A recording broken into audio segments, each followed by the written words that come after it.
श्री गणेशाय नमः। ओम श्री सरस्वत्यै नमः। ओम श्री गुरुभ्यो नमः। समस्त जन कल्याणे निरतं करुणामयं नमामि चिन्मयं देवं सद्गुरुं ब्रह्मविद्वरं। मूकं करोति वाचालं पंगुं लंघयते गिरिं यत्कृपातमहं वन्दे परमानन्दमाधवं। सदाशिवसमारम्भां शङ्कराचार्यमध्यमाम् अस्मदाचार्यपर्यन्तां वन्दे गुरुपरम्परां। वन्दे गुरुपरम्पराम्।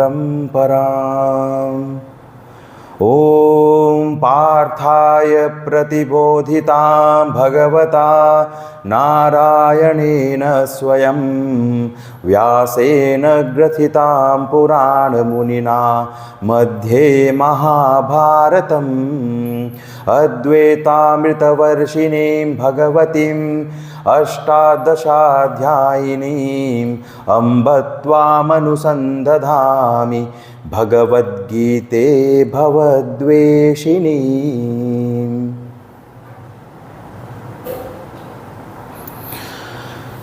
हरिओम।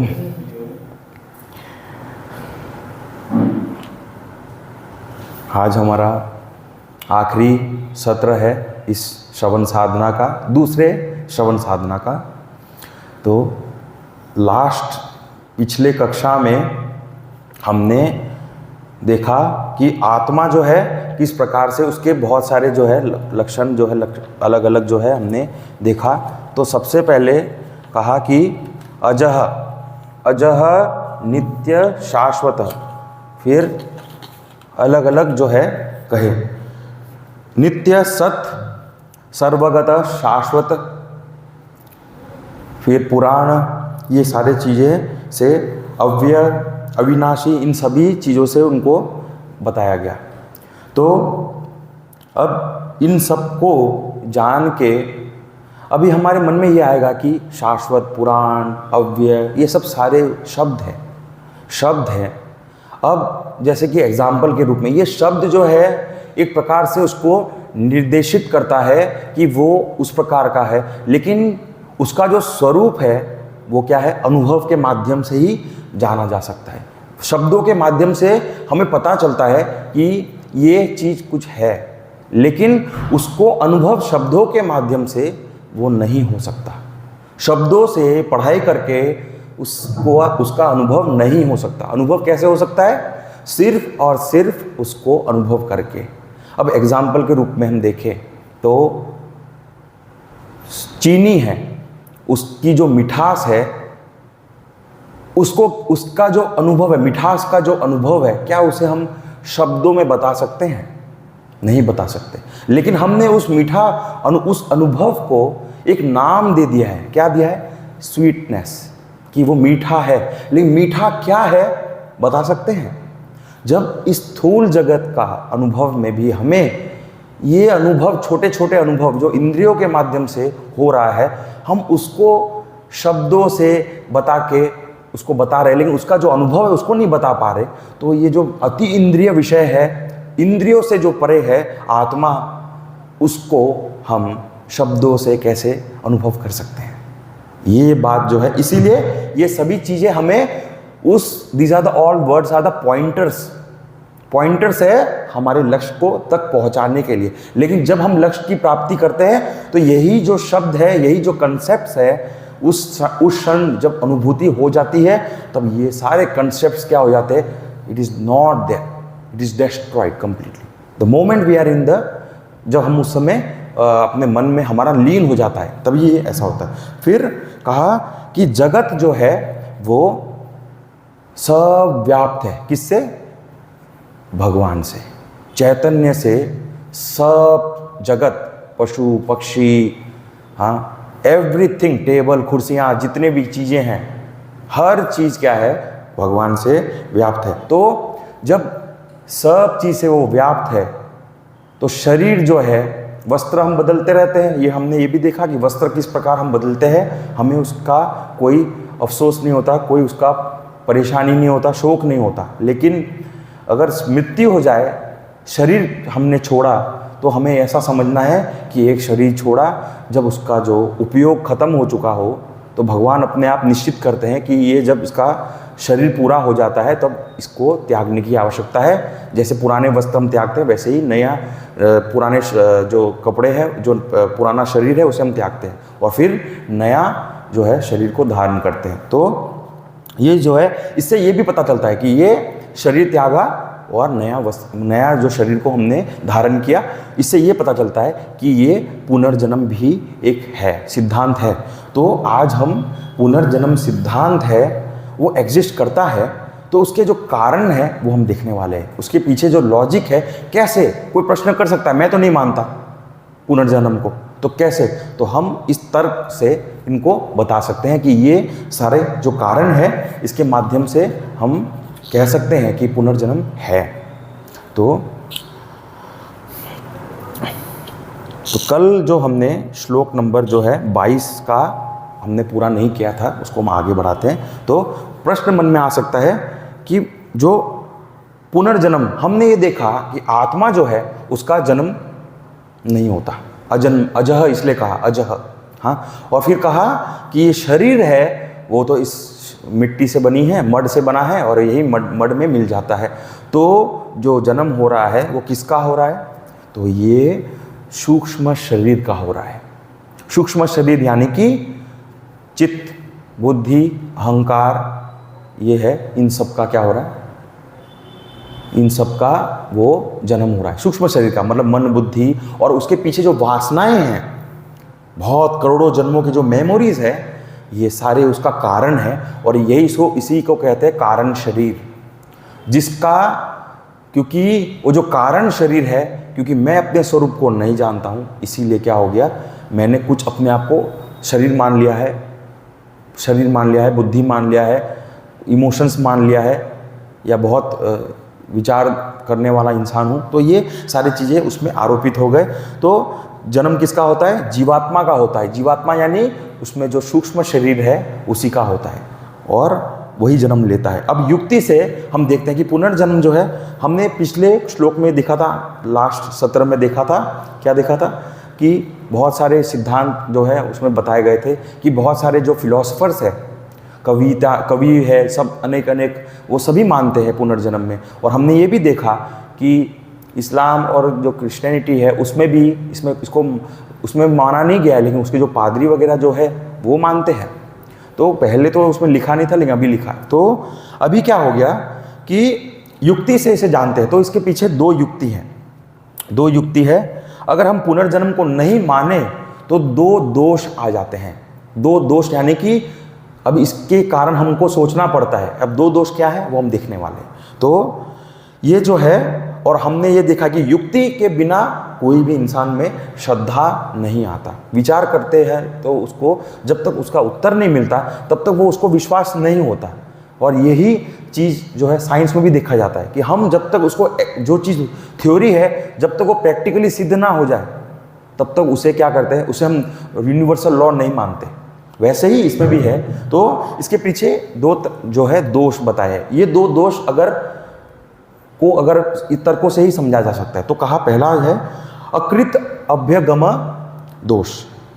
अकृत अभ्यागम दोष। अकृत मतलब कि अगर मैंने कुछ किया ही नहीं है, कुछ एक्शन हुआ ही नहीं है, अकृत मतलब कुछ एक्शन नहीं हुआ है। अगर एक्शन नहीं हुआ है तो उसका फल कैसे आ सकता है? मतलब कि फल दिख रहा है, इसका मतलब क्या हुआ, कुछ तो किया होगा ना, कुछ एक्शन हुआ है, इस कारण से फल दिख रहा है। तो ये दोष अगर, तो हमें, क्योंकि इसके पीछे विचार करना है, क्यों, क्योंकि कॉज है, मतलब इफेक्ट दिख रहा है तो कॉज तो होगा ना, क्योंकि इफेक्ट है तो कॉज तो होगा। अब इसको हम विचार करते हैं कि एग्जाम्पल से, जैसे हर जीव को आप देखें, सबका जो शरीर है वो तो पंच महाभूत से बना है, वो कॉमन है, लेकिन उसकी डिज़ाइन देखिए आप। शरीर हर एक का फेस मिलता नहीं है, फेस में भी चेंजेस है, लेकिन बना एक उसी मटेरियल से है। भूत से ही बना है, लेकिन वो चीज़ क्या है, अलग अलग। अभी उसी प्रकार से आत्मा भी एक ही है, वो भी कॉमन है, शरीर भी एक ही है, तो अलग अलग रूप कैसे हो सकते हैं सबके? एक होना चाहिए ना, नहीं है। क्यों? क्योंकि उनके संस्कार अलग है। उनके कोई इंसान बहुत अमीर पैदा होता है, बहुत गरीब होता है, कोई इंसान डिसेबल्ड होता है, कोई मेंटली रिटार्डेड होता है। तो इतने सारे वैरायटीज क्यों? तो यानी कि इतने वैरायटीज है, मतलब ये रिजल्ट है, इसका इफेक्ट है, तो उसका कारण भी तो कुछ होना चाहिए। ऐसे सब अलग अलग क्यों है? तो ये कारण, इससे ये पता चलता है कि कुछ तो कारण है। कारण है, इसलिए इस प्रकार के विविधता हमें देखने को मिलता है, वरना कैसे होगा? विविधता क्यों दिख रहा है? क्योंकि कुछ कारण है, कुछ किया है। इसलिए कहा सत्कर्म अगर किया है तो उसे अच्छी शरीर, अच्छा परिवार, अच्छे संस्कार, अच्छे एनवायरनमेंट में वो पलता है, बढ़ता है, और उसका जो गति है वो ऊर्ध्व गति, यानी कि आगे बढ़ता है वो। तो ये जो है, इसीलिए कहा कि हाउ विल यू जस्टिफाई, इसको जस्टिफाई कैसे करेंगे? लॉजिक से यही है कि हाँ, इसलिए कहा कि वो पहले उसने कर्म किया है, यानी पहले किया है, उसका फल अभी वो इस प्रकार का उसका शरीर प्राप्त हुआ है, इस प्रकार का उसे परिवार प्राप्त हुआ है। तो सबका शरीर तो एक है, लेकिन एक ही पंच महाभूत से बना है, लेकिन वो उसका शरीर का जो है वो कर्म के आधार पे डिसाइड होता है। तो ये प्रश्न लोग कहते हैं, अक्सर देखा जाता है कि एक ही जीवन है, मजा करो, क्या करना, टेंशन लेना का क्या ज़रूरत है? टेंशन लेने की कोई ज़रूरत ही नहीं है। अगर ये भी तर्क हम माने कि अगर एक जन्म है तो फर्स्ट जन्म में, अगर सभी का फर्स्ट जन्म है तो सबको बराबर एक जैसा शरीर मिलना चाहिए, नहीं मिलता। तो इससे ये पता चलता है कि सबका जो मन है, सबका बुद्धि अलग है, उनकी विचार, कोई बहुत इंटेलिजेंट, कोई बहुत ज़्यादा आर्टिस्टिक, कोई बहुत ज़्यादा बोलते 3-3, 4-4 साल की उम्र में बच्चे ऐसा इतना सुंदर गाते हैं। अब वो कैसे आ गया? सब बच्चा तो नहीं गा पाता। कुछ बच्चे इतने इंटेलेक्चुअल छोटे, वो जो 25 साल में जो बच्चा जो यूथ करता है वो 15 साल में कर लिया है, उसने अचीव कर लिया है उस चीज़ को। कैसे हो गया ये? बुद्धि, बहुत तीक्ष्ण बुद्धि, बहुत ही सूक्ष्म बुद्धि।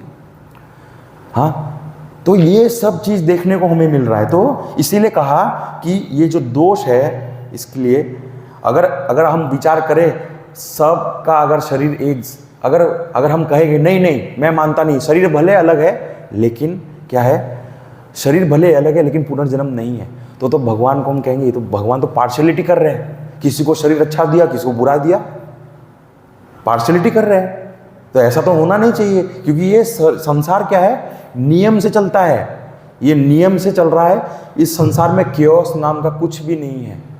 हमको बस समझना है कि क्या उसके पीछे एक साइंस है, क्या लॉ है। अगर हम समझे तो हम समझ सकते हैं। तो इससे ये पता चलता है कि पास्ट भी है और फ्यूचर भी है, पास्ट भी है और फ्यूचर भी है। और फ्यूचर कैसे है, इसके भी रिगार्डिंग एक और बात कि आज हमने बहुत मेहनत किया, इस जन्म हमने बहुत तकलीफ झेला, लेकिन उसका कुछ फल मुझे प्राप्त ही नहीं हुआ। मैंने तो बहुत अच्छा जीवन जिया, मैंने बहुत तपस्या की।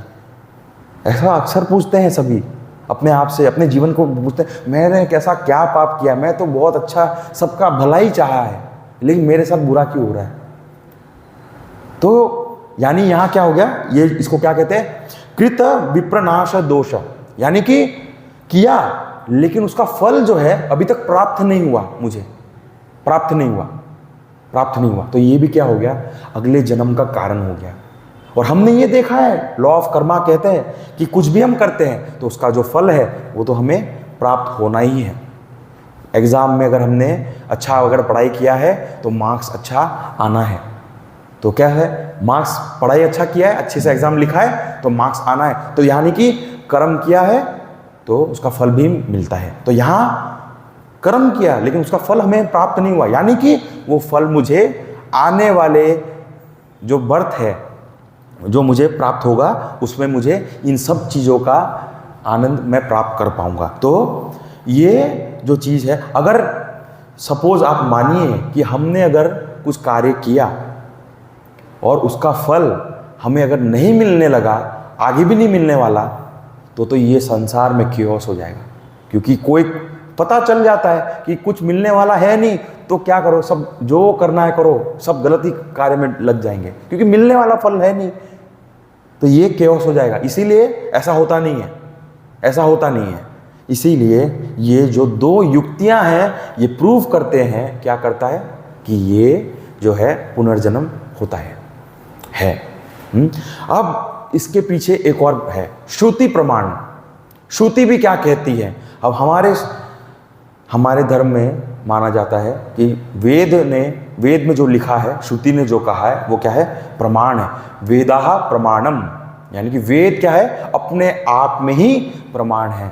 तो उसमें कहा है, उस शास्त्र में भी कहा है कि जो है पुनर्जन्म को माना गया है। और ये श्लोक जो है 22वां नंबर, कोई भी आपसे पूछे कि पुनर्जन्म होता है या नहीं होता है, तो ये श्लोक आप 22वां नंबर को बता सकते हैं कि ये श्लोक जो है उसको प्रूफ करता है कि हाँ, हमारे माना जाता नहीं है, हमारे पास इसके पीछे तर्क भी है।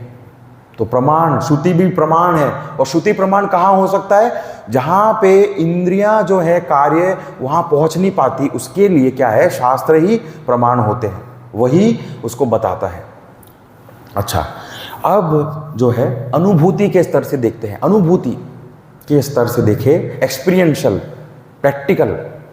हाँ, तो प्रैक्टिकलिटी के हिसाब से अगर देखें तो ऐसे बहुत से बच्चे हुए हैं जिनको हम देखते हैं, वो छोटे बच्चे हैं, अलग अलग भाषाएं बोलने लग जाते हैं, किसी और उनको किसी ने सिखाया तो है नहीं।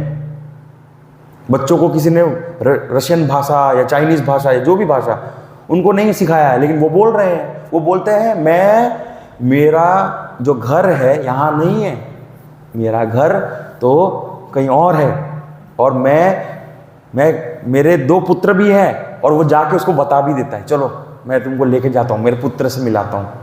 तो ये घटनाएं देखने को हमें मिलता है, और ये प्रूफ करता है कि जो है ऐसी बहुत सी घटनाएं हैं जो हमें देखने को मिलता है। तो ये पुनर्जन्म को क्या करता है? तो हमारे संस्कृति में बहुत ही महत्वपूर्ण अंग है क्या? पुनर्जन्म। तो और ये भी है, चैप्टर 6 में योग भ्रष्ट के बारे में बताया है। योग भ्रष्ट यानी कि एक साधक है जो बहुत ही तपस्या कर रहा है, हाँ, ना वो जीवन में भोग कर रहा है और ना उसने उस परम शांति, उस परम आनंद को प्राप्त किया है, यानी कि बीच में है। अब वो प्रश्न कर रहा है कि मेरी स्थिति ऐसी है कि मैं अब क्या हो रहा है, साधना कर रहा हूँ लेकिन मुझे कुछ प्राप्त नहीं हो रहा। तो कहा कि तुमने जो भी साधना की है वो तुम्हारे साथ जाएगा, और तुमने जहाँ छोड़ा है वहीं से तुम्हारा जो साधना है तुम आगे करने लगोगे और तुम आगे और बढ़ते जाओगे। तो यहाँ भी क्या है, सिद्ध होता है कि पुनर्जन्म एग्जिस्ट करता है। अब साइकेट्रिस्ट और साइकोलॉजी के स्तर से भी हम देखें तो साइकोलॉजिस्ट जो है, मॉडर्न साइकोलॉजिस्ट, वो भी मानते हैं, रिग्रेशन बोलते हैं। रिग्रेशन उसमें क्या होता है, कोई भी इंसान है उसको पीछे ले जाते हैं, बचपन में ले जाते हैं, फिर नियर बर्थ आता है, फिर वो उसका जो बोलने का तरीका, फिर मतलब मैं तो 70 साल का इंसान हूँ, एकदम से उसका चेंज है, उसके बोलने में उसको पता चलता है कि मैं 70 साल का इंसान हूँ। तो ये भी इससे पता, केस स्टडीज़ हैं बहुत सारे इसके पीछे, तो उन्होंने इनसे भी पता चल जाता है कि मॉडर्न साइकोलॉजिस्ट जो है वो भी क्या करते हैं, मानते हैं, रीबर्थ को मानते हैं। तो रीबर्थ जो है बहुत ही महत्वपूर्ण है, सब जगह देखा जाता है। और रीबर्थ का मतलब ये नहीं है कि एक शरीर इंसान से, कोई इंसान उसके, हमने कल देखा था कि उसको नीचे का ऊर्ध्वर लोक भी मिल सकता है, उसे नीचे का भी जो है लोक है उसको पशु या पेड़ के रूप में भी उसको जन्म मिल सकता है, क्योंकि 84 लाख जो योनियां है उसमें से कुछ भी उसे प्राप्त हो सकता है। किसके आधार पे? उसके कर्म के आधार पे, उसकी वासनाओं के आधार पे। तो हमने इसको देखा। अब जो है आत्मा अविकारी है, तो वो क्यों है उसको हम देखते हैं, जो है श्लोक नंबर 23। नैनम छिन्दन्ति शस्त्राणि नैनम दहति पावकः पावकः न चैनं क्लेदयन्त्यापः न शोष्यति मारुतः। हाँ, तो कहा कि नैनम छिन्दन्ति शस्त्राणि, यानी शस्त्र से उसे काटा नहीं जा सकता। फिर कहा कि अग्नि से उसे जलाया नहीं जा सकता, और ना ही जल से उसे गीला किया जा सकता है, और ना ही उसे वायु से सुखाया जा सकता है। यानी किसको? आत्मा को। अभी हम देखते हैं कि ये सारे चीज़ें जो हमारे व्यवहार में होता है, अभी एग्जाम्पल में देखें तो व्यवहार में हम क्या करते हैं, कुछ भी हमें कुछ सब्जी बनाना है तो क्या छुरी लेते हैं, या अगर हमें युद्ध हो रहा है तो शस्त्र लेते हैं। तो शस्त्र से हम क्या होता है, बॉडी का नाश हो सकता है, शरीर शस्त्र से सिर्फ और सिर्फ शरीर का नाश हो सकता है। फिर और दूसरा है कि जो है अग्नि क्या भोजन पकाने में कार्य आता है, तो अग्नि से भी क्या आत्मा जो है वो नहीं जलती। भोजन तो ऐसे जो है जल है, कुछ भी कपड़ा धोना है तो उसको गीला किया, तो ये सारे क्या हैं, वायु है। कपड़े को सुखाना है तो उसके लिए हवा चाहिए, पंखे लगा, अभी बारिश हो रही है बहुत, पंखे लगाना पड़ रहा है, हाँ, तो पंखा से सुखा रहे हैं, हवा से सुखाना पड़ता है तो पंखा लगाना पड़ता है। यानी कि ये सारे व्यवहार किसके रिलेशन में है? वस्तु के रिलेशन में, यानी कि ऑब्जेक्ट के रिलेशन में है। तो यहाँ बात ये हो रही है कि जो हम व्यवहार में हम करते हैं, क्योंकि देखिए सुखाना है, पकाना है, हाँ, काटना है, ये सभी चीज़ों के लिए हमें अलग अलग साधनों की आवश्यकता है, और ये सभी साधन क्या है? ऑब्जेक्ट है। लेकिन यही चीज़ वो आत्मा में नहीं है। और हमारा जीवन क्या है, हमने क्या देखा है, यही चीज़ किया है, व्यवहार में यही चलता रहता है। तो हम क्या करते हैं, उस आत्मा पे यही गुणों को, इसी व्यवहार को उस पर अपनाने का प्रयास करते हैं। तो वो उसमें हो सकता है? नहीं हो सकता, बिल्कुल भी नहीं हो सकता। तो अग्नि में जो है खाना बनाते हैं, बारबेक्यू करते हैं, आत्मा को बारबेक्यू नहीं कर सकते, शरीर को हो सकता है, हाँ। तो ये सारी चीज़ें जो है, तो यानी कि दृष्ट जो है वस्तु के संदर्भ में ही अदृष्ट को समझाया जा सकता है, क्योंकि हमारा अनुभव क्या है? दृष्ट का है, यानी जो दिख रहा है, जो अनुभव हो रहा है, ये जगत। तो जगत वो है, वो क्या है? दृष्ट। अदृष्ट क्या है? जो इससे परे है, जो हमारे इंद्रियों के गोचर में नहीं आ पाता। तो ये बताया कि अदृष्ट से ही अदृष्ट को समझाना है, तो वो सिर्फ और सिर्फ जगत के संदर्भ में ही बताया, उसको समझाया जा सकता है। फिर कहा कि वरना ये क्या है कि जगत तो है, परिवर्तनशील है, बदलते रहता है, इसीलिए कहा कि अभी इसको हम जो है दूसरा देखते हैं कि शस्त्र इसे क्या है? काट नहीं सकता। तो शस्त्र कहा, तो एग्जाम्पल से समझते हैं इसे। तो जो वृक्ष है उसको काटने के लिए कुल्हाड़ी चाहिए।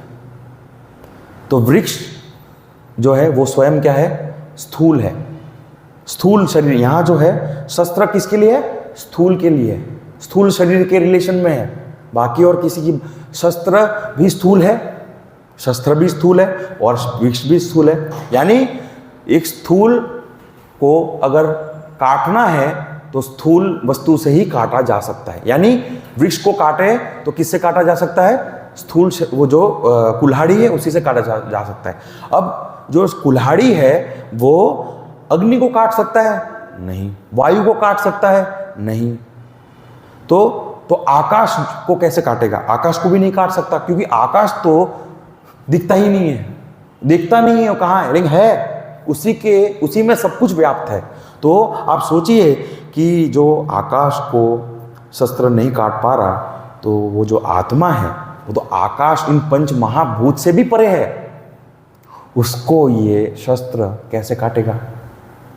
तो पॉसिबल नहीं है, बिल्कुल भी पॉसिबल नहीं है। यानी कि एक स्थूल है, स्थूल से सूक्ष्म को कभी भी काटा नहीं जा सकता। स्थूल जो है वो सूक्ष्म को कभी काट नहीं सकता, लेकिन जो सूक्ष्म है वो उसमें व्याप जरूर है, लेकिन काटने की यहाँ प्रश्न नहीं है, क्योंकि वो स्थूल, उससे भी अग्नि से कभी काटा जा सकता है? नहीं, अग्नि से।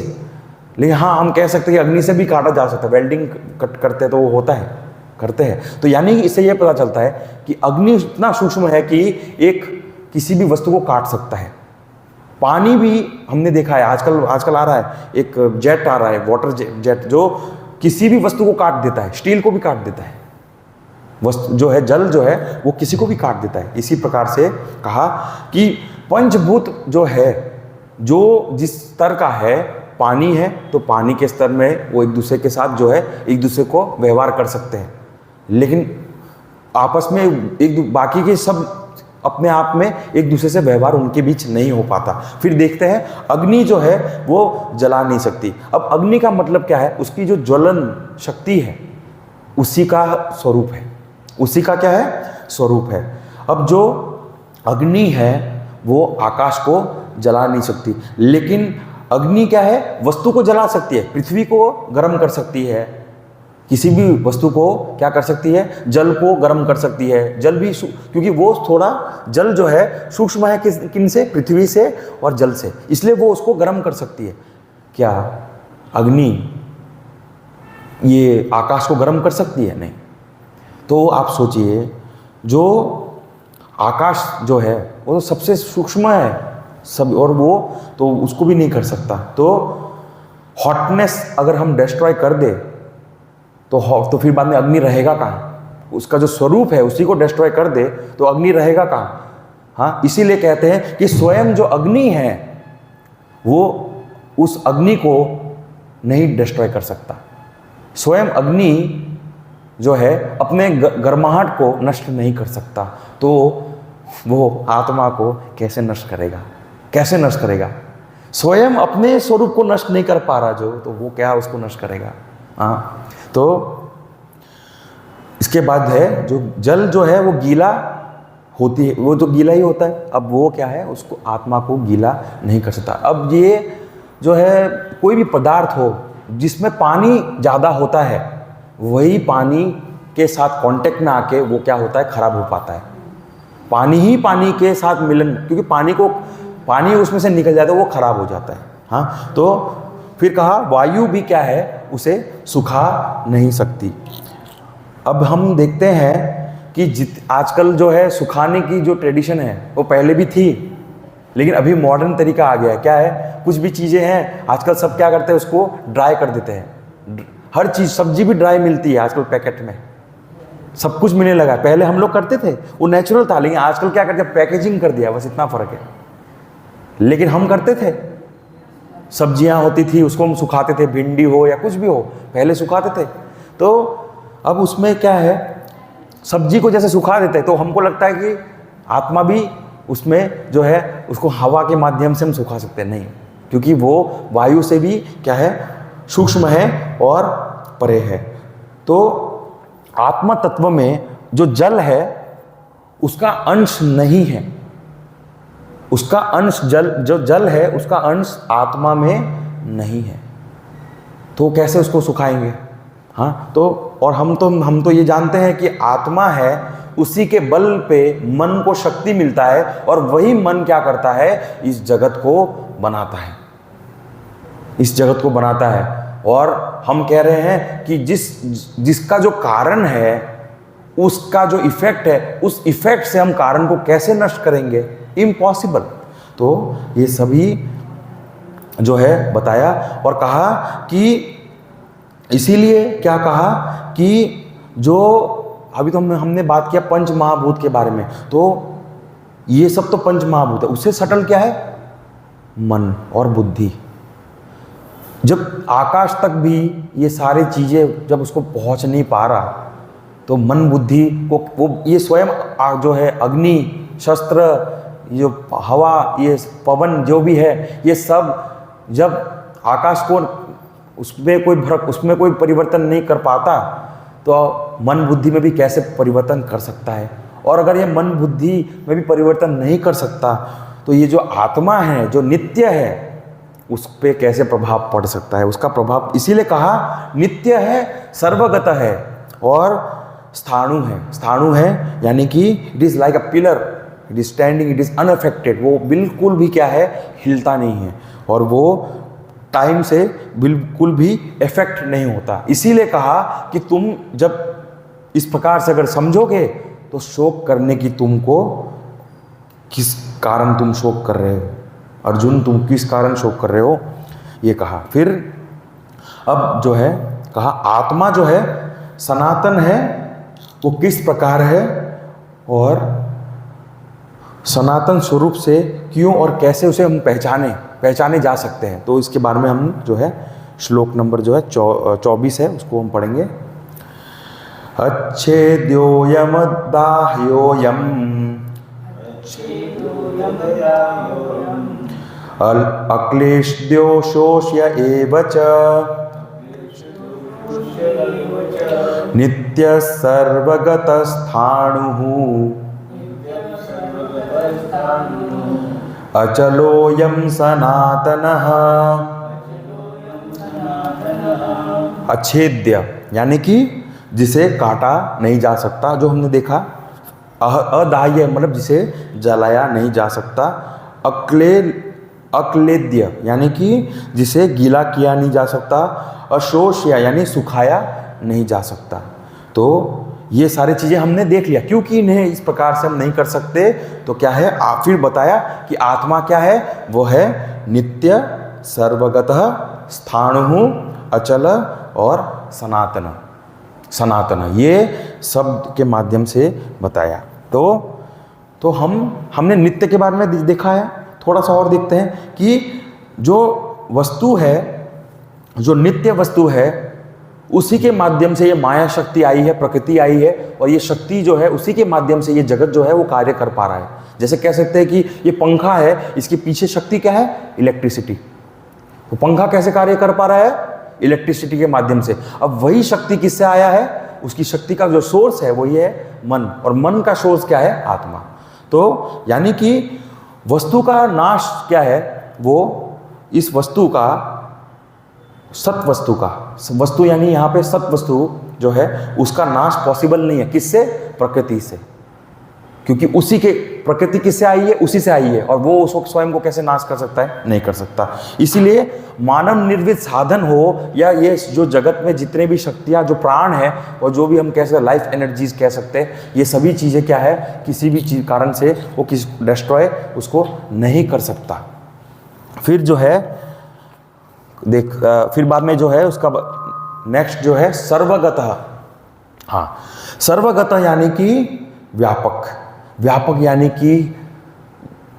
यानी कि वो आत्मा जो है वो सब में है।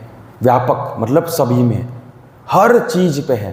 टेबल, कुर्सी, कारपेट, पंखा, लाइट, बल्ब, जो नाम लो, रिवर, माउंटेन्स, हाँ, आकाश, सभी वस्तु जगत में जितने भी पंच महाभूत है, सभी शरीर, मन, बुद्धि, चित्त, अहंकार, ये सभी के पीछे भी क्या है, वो जो है आत्मा वो है, और वो सब में व्याप्त है।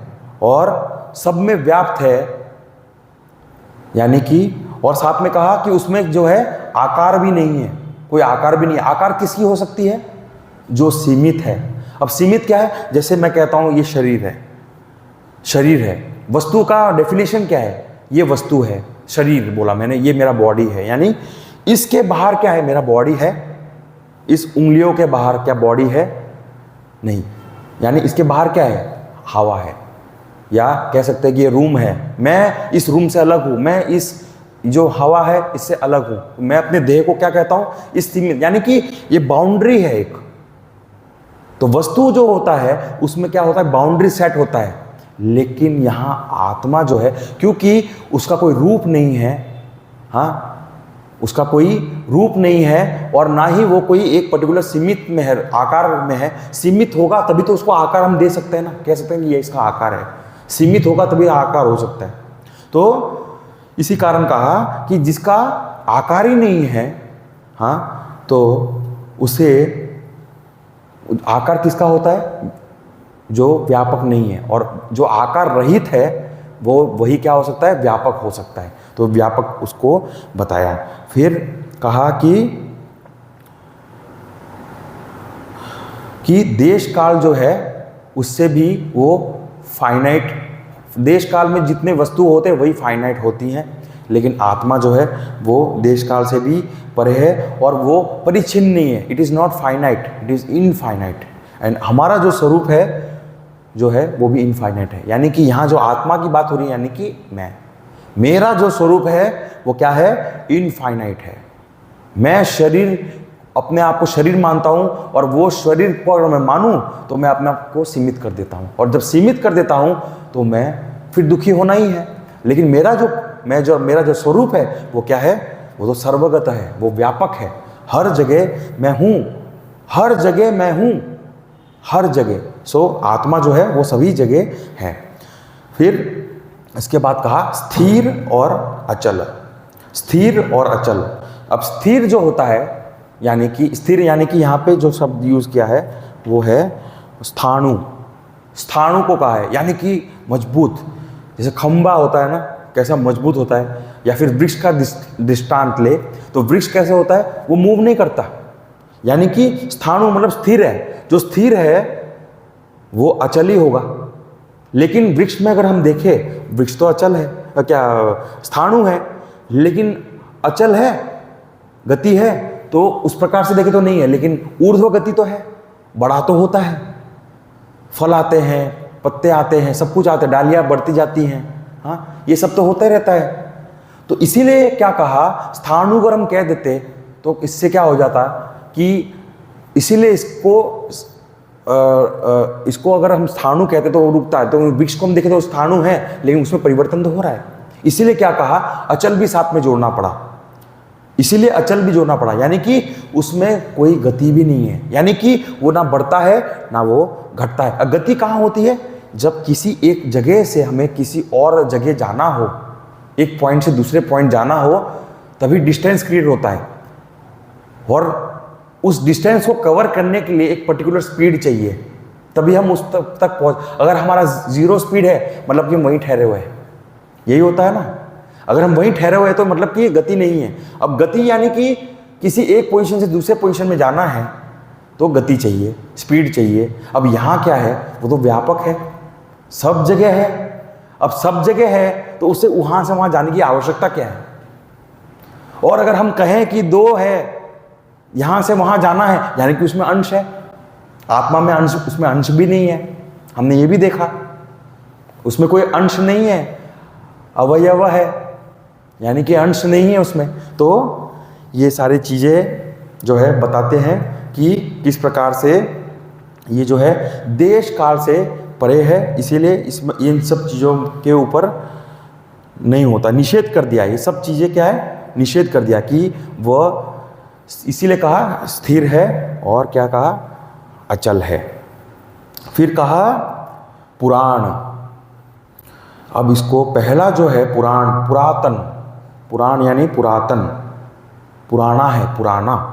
अब हम पुराना सोचते हैं तो हाँ, कुछ भी चीज़ पुराना होता है तो हम बड़ा संभाल के रखते हैं उसे। जैसे ये मेरे परदादी का हार है जो मेरे पास अभी भी है, पुश्तैनी। हम उसने राजा महाराजाओं में ये देखा जाता है, या फिर शिवाजी के महाराज जो है उनका तलवार या उनके कवच, आर्टिस्टिक जो होते हैं ना, जो भी चीज़ें या हिस्ट्री से रिलेटेड हो, या तो आर्टिस्टिक होगा या फिर हिस्ट्री से रिलेटेड हो, तो वो सभी चीज़ पुराना, उसकी क्या होती है, वैल्यू होती है, वैल्यू होती है। इसी प्रकार आत्मा का भी हमेशा क्या है, उसका वैल्यू रहता है, हमेशा उसका वैल्यू रहता है। और क्यों रहता है, क्योंकि वो हमेशा अवेलेबल है, किसी भी साधक के लिए हमेशा अवेलेबल है। क्यों, क्योंकि वो नित्य रूप से है, तो नित्य रूप से अवेलेबल है। अब नित्य रूप से अवेलेबल है तो उसे कोई भी इंसान उसे प्राप्त कर सकता है हमेशा। और वो किस प्रकार से प्राप्त कर सकता है, किसी भी युग में प्राप्त कर सकता है, चाहे वो सतयुग हो, त्रेता युग हो, द्वापर युग हो या फिर कलयुग हो। हर युग में, किसी भी युग में, यानी कि टाइम इस 4 काल के अलावा कोई काल है नहीं, यानी कि हर काल में वो अवेलेबल है और हम उसे प्राप्त कर सकते हैं। इसलिए क्या है, वैल्यूएबल है, इसीलिए वो वैल्यूएबल है। हाँ, फिर जो है यहाँ जो सनातन, जो पुरातन है, जो शब्द है उसका जो शब्द है वो लक्ष्यार्थ के रूप में यूज़ किया है। तो यहाँ जो आत्मा है वो कभी क्या है, बनती नहीं है, वो हमेशा से है, वो बनती नहीं है क्योंकि उसका जन्म हुआ ही नहीं है, तो बनेगी कैसे? हाँ, और वो हमेशा से क्या है, प्राचीन है, ओल्ड है। तो कहा कि हर टाइम अवेलेबल है, हर समय वो अवेलेबल है, इसलिए आत्मा साक्षात करने के लिए हमारे लिए अवेलेबल, इसलिए कहा कि वो क्या है, पुरातन है। और सबसे बड़ी बात यह है कि इस आत्मा का कोई कारण नहीं है, इसीलिए वो पुरातन है, उसका कोई कारण नहीं है। कहते हैं ना कि ये पिता है, ये पिता है तो उसका पिता होगा, इसलिए वो आया, फिर उसका पिता, इसका पिता, ऐसे ऐसे करते करते जाएंगे तो हाँ, तो कारण कोई ना कोई रहता है। लेकिन यहां पे क्या है, इस आत्मा का कोई कारण नहीं है, इसीलिए क्या है, पुरातन है, पुरातन है। फिर अब ये जो सारे शब्द हम देख रहे हैं ना, नित्य, सर्वगत, स्थिर, ये जो स्थाणु, अचल, पुरातन, ये सारे शब्द जो है यूज किया जा रहा है आत्मा को समझने के लिए, समझने के लिए। इससे विज्ञान नहीं हो, विज्ञान जब हम इस पे मनन करके उसमें स्थित होने का प्रयास करेंगे, अनुभव के स्तर पर जाएंगे, तब हमें उसका अनुभव हो पाएगा। अभी हम समझ रहे हैं, क्यों, और हमने देखा कि ये बार बार शब्दों का प्रयोग बार बार होते जा रहा है, रिपीट भी हो रहा है बहुत बार। अब हमें ऐसा लगेगा कि ये पुनरुक्ति दोष है। शास्त्र में कवि, स्पेशली में जो लिटरेचर में कहते हैं कि बार बार अगर आप एक ही चीज़ को बार बार रिपीट करें तो वो क्या हो जाता है, एक दोष माना जाता है, बार बार रिपीट नहीं होना चाहिए। लेकिन ये शास्त्र में, हमारे शास्त्र में बार बार रिपीट किया जाता है। क्यों? क्योंकि इसको समझना बहुत कठिन है, क्योंकि ये बहुत ही सूक्ष्म है, इसलिए बार बार उसी को हम क्या कर रहे हैं, उसको बार बार समझा रहे हैं अलग अलग शब्दों के माध्यम से, ताकि कुछ हमें समझ आ सके। बार बार रिपीटेशन करने का कारण यही है। और क्योंकि ये जो आत्मा है वो अव्यक्त है, अब अव्यक्त है तो इसको बार बार समझना बहुत जरूरी है, इसीलिए उसको बार बार बताया जा रहा है। इसलिए अज्ञानी के लिए क्या है, बार बार पढ़ते रहना और उसे समझते रहना और मनन करते रहना बहुत आवश्यक है, इसीलिए ये बार बार किया जा रहा है। तो ऐसा आप ना समझो कितनी बार एक का एक शब्द जो है बार बार हम पढ़ रहे हैं, समझ रहे हैं। क्यों समझ रहे हैं? इसीलिए समझ रहे हैं, ये भी जानना आवश्यक है, नहीं तो हमें समझ नहीं आएगा। हाँ, और ये जो ब्रह्म है वो निर्गुण है।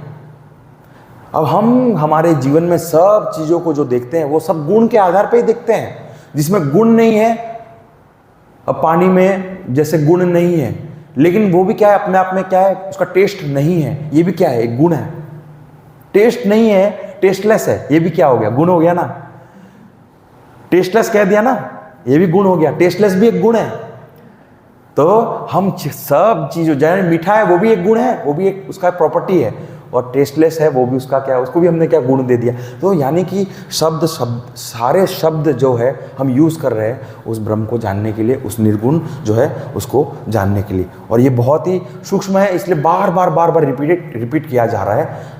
अब जो है आगे जो है हम देखते हैं श्लोक नंबर 25वां। अव्यक्तोयम चिन्त्योयम अविकार्योयमुच्यते तस्मादेवं विदित्वेन नानुशोचितुमर्हसि। हाँ, तो इस प्रकार कहा नानुशोचितुमर्हसि, यानी कि तुम इस प्रकार ये सब जानो और अपना जो अंदर जो शोक है उसको क्या करो, उसको त्यागो, शोक को त्यागो। तो इस प्रकार जानो, क्या जानो, अभी और इनके जो है जो आत्मा के और सारे आ रहे हैं, वर्ड्स आ रहे हैं। अव्यक्त कहा, फिर अव्यक्त, अचिंत्य और कहा अविकारी। अव्यक्त, अचिंत्य और अविकारी। अब अव्यक्त जो शब्द है जो है उसमें कहा कि पहले हमें समझना है कि अव्यक्त क्या होता है। तो उसको समझने के लिए पहले व्यक्त को समझे। व्यक्त क्या होता है? पंच महाभूत से जो भी चीजें इस जगत में बना है वे सभी चीजें जो है इंद्रियों के माध्यम से हम उसे ग्रहण करते हैं, देखते हैं, सूंघते हैं, स्पर्श करते हैं, हाँ, ये सभी जगत को हम इस प्रकार से अनुभव करते हैं। किसके माध्यम से? अपने ज्ञान इंद्रियों के माध्यम से। हाँ, इन सबको अनुभव करते हैं। तो ये जो जगत है, जो दिख रहा है आंखों से, स्पर्श के माध्यम से अनुभव हो रहा है, इसी जगत को क्या कहा है? व्यक्त। व्यक्त कहा है। तो यानी कि जो स्थूल है, जो दिख रहा है, ये सभी चीजें क्या है? व्यक्त है। उसमें जो है, अब ये सूक्ष्मता इसमें भी बढ़ रही है। जैसे कि इंद्रियों के माध्यम से जो है, आंखों के माध्यम से ये दिख रहा है। अब कुछ चीजें ऐसी होती है, जैसे कि एग्जाम्पल, जल जो है उसमें जो है गंध जो है उसको हम ग्रहण नहीं कर पा रहे, हमारा नाक फेल हो जाता है, नाक उसमें सक्षम नहीं है। फिर है अग्नि जो है वो रस को ग्रहण नहीं कर पाता, अग्नि रस को ग्रहण नहीं कर पाता। वायु है वो, उसका रूप हम कभी देख नहीं सकते। तो इससे ये पता चलता है कि स्वयं इंद्रियां में भी उनके भी अलग अलग गुण हैं और उन गुण के आधार पे वो उसको रिकॉग्नाइज कर रहे हैं। वो भी आपस में एक ही इंद्रियों से सब चीजों का अनुभव नहीं हो पा रहा। तो इससे क्या पता चल रहा है कि इनमें भी एक हद तक ही एक क्षमता है। हाँ, इन सब में भी क्या है? क्षमता एक लेवल तक ही है, उसके बाद नहीं हो। वो लोग वो भी क्या हो जाते हैं? नहीं समझ पाते, यानी कि वो उनमें वो क्षमता ही नहीं है कि वो उन सब चीजों को समझ पाए। अब यहां क्या है? ये जो अव्यक्त है, यानी कि अनमैनिफेस्ट, यानी कि जो नहीं इंद्रियों गोचर से जो परे है, जिनको इंद्रियों के माध्यम से नहीं जाना जा सकता, वैसी चीजों जब ये इंद्रियां ही आपस में ही एक दूसरे को सपोर्ट नहीं कर पा रहे, अपनी अपनी प्रॉपर्टीज के, अपने अपने नेचर के आधार पर वो कार्य कर रहे हैं, तो ये जो अव्यक्त है, आकाश अव्यक्त है, आकाश स्वयं भी उसको जो है दृष्टिगोचर नहीं हो पाती। तो ये जो आत्मा है, अव्यक्त है, उसको हम कैसे इंद्रियों के माध्यम से, बुद्धि के माध्यम से और ज्ञान के मन के माध्यम से उसे जान सकते हैं? बिल्कुल भी नहीं जान सकते। इसलिए क्या कहा? अव्यक्त। अब अव्यक्त को बड़ा आसान, अगर हम सिंपल भाषा में अगर हम समझे तो बहुत अच्छा एग्जाम्पल ये है कि एक सीड है। हाँ, सीड है, उसमें क्या है? पेड़ है, लेकिन क्या है? अव्यक्त है, दिखता नहीं है, उसमें है, छुपा हुआ है, अंदर है वो, लेकिन वो भी क्या है? सीड है, मतलब कि बीज है।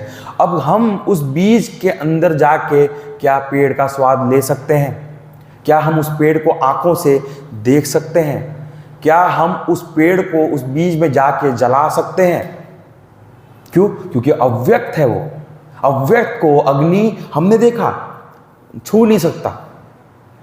अब आत्मा अव्यक्त है, यानी उसको कैसे? तो ये सारे चीजें जब नहीं हो सकते, तो आत्मा जो है अव्यक्त है, तो तुम शोक क्यों कर रहे हो? हाँ, तुम शोक क्यों इस बात की कर रहे हो? तुम तो आत्मा हो ना, तो तुम किस बात का तुम्हारे अंदर जो है वो शोक आ रहा है? तो बीज जो है वो उसका सोर्स है, तो उसमें दिखता नहीं है, लेकिन वो है। अभी हमारे अंदर भी हम देखें, हमारे मन में विचार है, क्रोध है, अभी नहीं आ रहा, और लेकिन वो क्या है? अव्यक्त है। हाँ, किसी के प्रति अटैचमेंट है, लेकिन मेरा ध्यान कहीं और है। मैं अभी मूवी देख रहा हूँ, लेकिन मेरा परिवार के बारे में मेरा अभी विचार मैं नहीं कर रहा हूँ, अटैचमेंट नहीं है अभी हाल फिलहाल। क्यों? क्योंकि मेरा सारा ध्यान परिवार मूवी में है, परिवार में नहीं है। क्यों? इससे पता चला कि मेरा प्रेम तो है, लेकिन क्या है? अव्यक्त है, छुपा हुआ है, अभी उसको मैं प्रकट नहीं कर पा रहा हूँ। क्यों? क्योंकि मैं किसी और चीज के साथ बिजी हूँ। तो ये भी क्या है? अव्यक्त है। मन के स्तर पे अव्यक्त, स्थूल शरीर के स्तर पे हमने बीज और ट्री को देखा, और मन के स्तर पे हमने अपनी स्थितियों को देखा। तो अव्यक्त होते रहता है कुछ ना कुछ, और जो अव्यक्त होता है वो व्यक्त होता है, और अव्यक्त जो है वो क्या हो? अव्यक्त होने वाला चीज वापस क्या हो जाता है? अव्यक्त हो जाता है, वो उसका नाश भी हो जाता है। फिर कहा अचिंत्य। अब चिंतन किसका किया जा सकता है? जो इंद्रिया गोचर में आता हो, जिसका हम विचार कर सके। कोई पदार्थ हो, कोई वस्तु हो, कोई ऑब्जेक्ट हो, तभी क्या हो सकता है? उसका विचार, हम उसका चिंतन कर सकते हैं। वस्तु देखते तभी चिंतन हो पाता है। कुछ हमें अगर दिखता ही नहीं, हम क्या चिंतन करेंगे। लेकिन ये आत्मा में इतना बल है कि हमें अगर कुछ दिखे भी ना तो हम क्या करेंगे, अंधेरा है, अंधेरा को भी हम कहते देते हैं कि अंधेरा है। उसमें उतना क्षमता भी है कि वो उस अंधेरे को भी क्या करता है, पहचान लेता है। उसमें भी उतना अवेयरनेस है कि उसको देख लेता है। लेकिन वो क्या कहता है, ये अंधेरा है, बस इतना ही कह पाता है, उससे ज़्यादा क्या कहेगा, कुछ नहीं कह सकता वो।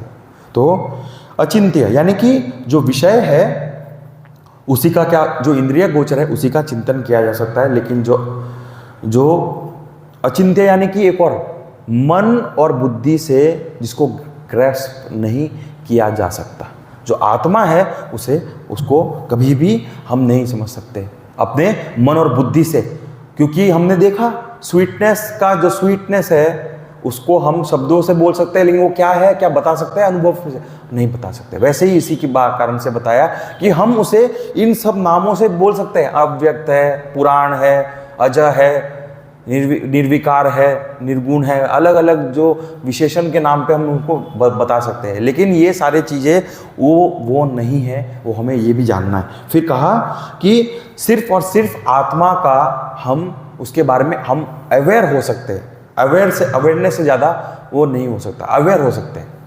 हाँ, फिर कहा कि जो मन बुद्धि है वो आत्मा का जो है मनन और चिंतन कभी नहीं कर सकता, क्योंकि वो क्या है, विषय नहीं है, इसलिए वो उसका मनन चिंतन नहीं कर सकता। और वो जो वस्तु है वो सब जड़ है, उन सब का चिंतन, उसको जो शक्ति जो प्रदान करने वाला है वो क्या है, आत्मा है। उसको शक्ति प्रदान वही करता है, उसका सत्ता भी उसी के कारण है, और उसको जो है ग्रहण करना नहीं हो सकता। अब एग्जाम्पल के रूप में हम देखें कि हम टेलीस्कोप से जब कोई इंसान मून को देखता है, हाँ मून को देखता है, तो जो दृष्टा होता है और दृश्य होता है, तो दृष्टा होगा तभी तो दृश्य को देख पाएगा। क्या वो दृष्टा स्वयं को टेलीस्कोप से खुद को देख सकता है? वो किसी और को ही देख सकता है। दृष्टा स्वयं को कैसे देखेगा? अगर उसने स्वयं को देखा तो वो तो वस्तु हो जाएगा, लेकिन कैसे, वो नहीं देख सकता। अगर दृष्टा वहां से अपने आप को पहले तो उसको ऑब्जेक्ट बनाना पड़ेगा, लेकिन वो ऑब्जेक्ट बना तो वहां तो जो दृष्टा है वो तो रहेगा नहीं, क्योंकि वो है ही नहीं, वहां पे खड़ा है ही नहीं, आगे आ गया ना वस्तु। जब वो ही दृष्टा वस्तु बन जाएगा, सामने आ गया, तो कैसे, कौन देखेगा उसको? कोई देखने वाला ही नहीं है। तो यानी कि वो जो दृष्टा है वो कभी वस्तु बनता नहीं है, और ये होना कठिन है। इसलिए कहा कि सूक्ष्म जो है वो स्थूल को समझ सकता है, लेकिन जो स्थूल है वो कभी भी वो सूक्ष्म को समझने में असमर्थ है। असमर्थ हमने देखा था, वो असमर्थ है सिर्फ। और हम लोग we cannot also think of the awareness also. Awareness के बारे में हम कभी उसके बारे में भी विचार नहीं कर सकते। उसको सिर्फ क्या कर सकते हैं, सिर्फ और सिर्फ अनुभव कर सकते हैं, अनुभव के अलावा और कुछ नहीं कर सकते। तो और एक और जो है शब्द है वो है अविकारी। अविकारी यानी कि उसमें विकार मतलब चेंज, मॉडिफिकेशन। मॉडिफिकेशन किस में हो सकता है? कोई स्थूल वस्तु हो उसी में हो सकता है। तो कहा कि अविकारी, तो उसका में अविकारी का एक और लक्षण है कि उसमें कोई अंश नहीं है, अंश नहीं है, इसलिए कोई उसमें चेंजेस नहीं आ सकते। फिर एग्जाम्पल के रूप में देखें अविकारी, जैसे दूध है, हमें उसे दही बनाना हो तो क्या हो जाता है, वो दूध का नष्ट हो जाता है, और वही क्या बन जाता है, दही बन जाता है। यही चीज आत्मा में नहीं है। आत्मा नष्ट होके ये जगत बन गई है, नहीं, ऐसा नहीं होता, इसलिए अविकारी है वो। आत्मा अपने स्वयं का नष्ट करके इस जगत को उसने व्याप्त हो गया है, नहीं, आत्मा भी है और ये जगत भी वही उसी का क्या है, एक प्रकार से प्रपंच है, प्रोजेक्शन है, आभास है। हमने देखा था आभास, ये जगत क्या है, असत है, आभास के रूप में प्रकट हो रहा है, लेकिन ये जगत भी क्या है, उससे व्याप्त है, लेकिन वो स्वयं नष्ट नहीं हुआ, आत्मा कभी नष्ट नहीं हुआ। इसीलिए क्या कहा, वो नित्य भी है और साथ ही साथ क्या है, अविकारी भी है, अविकारी भी है। अच्छा, अब जो है 26वां श्लोक हम देखते हैं। भौतिकवादी विचारक जो है वो कुछ है उसके रिलेटेड एक भौतिकवाद विचार भी होते हैं, तो उनके लिए भी उनके लिए ये जो है श्लोक बहुत इम्पॉर्टेंट है। हम उनके साथ जब कोई हमारे पास ऐसा कोई व्यक्ति आए जो ऐसा सवाल करे तो हम उसका उत्तर दे सकते हैं इस श्लोक के आधार पे, क्योंकि ये श्लोक भगवत गीता क्या है, प्रमाण है। ये भी स्मृति श्रुति के प्रकार ही उसको प्रमाण माना गया है। तो इसको हम देखते हैं। अथ चैनम नित्य जातम नित्यं वा मन्यसे मृतं तथापि त्वं महाबाहो नैवं शोचितुमर्हसि। हाँ, नैवं शोचितुमर्हसि, यानी कि कहा कि जब तुमने इस प्रकार से जाना, अच्छे से समझा, तो तुमको शोक करने की कोई आवश्यकता नहीं है। तो अब क्या कहा कि यदि अगर तुम आत्मा को ऐसा मानो कि वो नष्ट होता है, या मानो नष्ट होता है और यानी कि उसका जन्म भी होता है और उसका नाश भी होता है, ऐसा भी अगर मानो, तो भी महाबाहो तुम्हें शोक करने, जो तुम शोक कर रहे हो वो उचित नहीं है, ऐसा उन्होंने कहा। हाँ, तो ये जो श्लोक है बहुत अच्छा श्लोक है। तो इसमें बताया कि चलो मान लो ये एक हाइपोथेटिकल सिचुएशन है जिसमें माना गया है, एक्चुअल में नहीं है, चलो मान लो, तो भी आत्मा क्या है, देह की तरह क्या है, वो उसका जन्म होता है और उसका नष्ट भी होता है, ऐसा मान लो। तो ये जो है ऐसा कौन मानते हैं, जो भौतिकवादी जो विचारक है वो मानते हैं। क्यों? क्योंकि उनको लगता है कि ये शरीर अभी जन्मा है तो ये है, अब नहीं है तो मर गया, आत्मा भी मर गया साथ में, क्योंकि नहीं दिख रहा ना। वो जो है, जो इंद्रियों के माध्यम से मन जो दिखता है उसी को सच मानते हैं। तो भौतिकवाद जो है, यानी कि ये क्या है, एक अविद्या जिसमें बहुत ज्यादा है, मेटेरियलिज्म बोलते हैं ना, materialistic approach of seeing the world, ये उस प्रकार का अप्रोच है। और वो अगर इस प्रकार की दृष्टि भी हो तो भी मैं तो कहता हूं तुमको शोक करने की क्या आवश्यकता है। अभी इसको हम बता रहे, तो बताया कि अगर तुम आत्मा में बिलीव नहीं करते हो कि वो सत्य है, वो नहीं, वो नित्य नहीं है, ऐसा भी मानो, तो तुमको, अगर तुम इस शरीर को जैसे आत्मा मानो, ये शरीर ही क्या है, आत्मा है, तो तुमको शोक करने की आवश्यकता नहीं है। तो इसके लिए कहा है कि चारवाक जो है फिलॉसफी है, वो हमारे हिंदुइज्म में भी है, वो भी उसका एक पार्ट है, वो भी एक स्तर है। हाँ, तो उसमें बताया कि आत्मा ही क्या है, ये शरीर जो है वही आत्मा है, यानी कि शरीर जो है वही आत्मा है। तो यानी कि, और ये भी बोलते हैं कि पुण्य पाप ये सब नहीं मानते, पुण्य पाप, नरक लोक, स्वर्ग लोक कुछ नहीं होता। हाँ, तो फिर कहा कि रिबर्थ, पुनर्जन्म, फिर इसको भी नहीं मानते वो लोग, क्योंकि नरक लोक, स्वर्ग लोक क्या है, मरने के बाद ही प्राप्त होता है ना, तो ये इसको भी नहीं मानते, पुनर्जन्म को भी नहीं मानते। तो कहते हैं कि सिर्फ और सिर्फ क्या है, बस ये शरीर है और यही सत्य है। तो जो दिखता है, जो सुनते हैं, जो स्पर्श करते हैं, जो अनुभव करते हैं इंद्रियों के माध्यम से, उसी को क्या मानते हैं, सत्य मानते हैं, बाकी सब चीज नहीं है। तो क्या करते हैं, मजा करो फिर जीवन में, खाओ पियो मजा करो, लोन लो, क्योंकि कुछ चुकाना, क्योंकि नेक्स्ट बर्थ तो है नहीं, लॉ ऑफ कर्मा भी नहीं मानते, पाप पुण्य नहीं मानते, तो क्या करो, खाओ पियो मजा करो, जो जितना है लोन लेके लाओ, पैसे नहीं हो तो भी क्या, पैसा ला के मजा करो। तो ये जो है पॉइंट ऑफ व्यू से वो जीते हैं। फिर कहा कि भौतिकवादी जो विचार है उसमें ये भी है कि वे जो है सिर्फ और सिर्फ प्रत्यक्ष प्रमाण को मानते हैं, बाकी किसी भी प्रमाण को नहीं मानते, यानी कि जो दिखता है प्रत्यक्ष रूप से दिख रहा है उसी को मानते, इंद्रियों से जो दिखता है उसी को मानते। और जीवन में क्या है, मृत्यु जो है वो एक प्रवाह के रूप में नहीं देखते, सिर्फ और सिर्फ क्या मानते कि बस मर गए तो मर गए, हो गया खत्म, अब नहीं आने वाले वापस। इनके लिए मोक्ष क्या है, यही है। तो हमने देखा था अमृतस्य, हमने देखा था अमृतस्य, यानी मोक्ष की प्राप्ति का भी अलग अलग है स्तर हमने देखा था।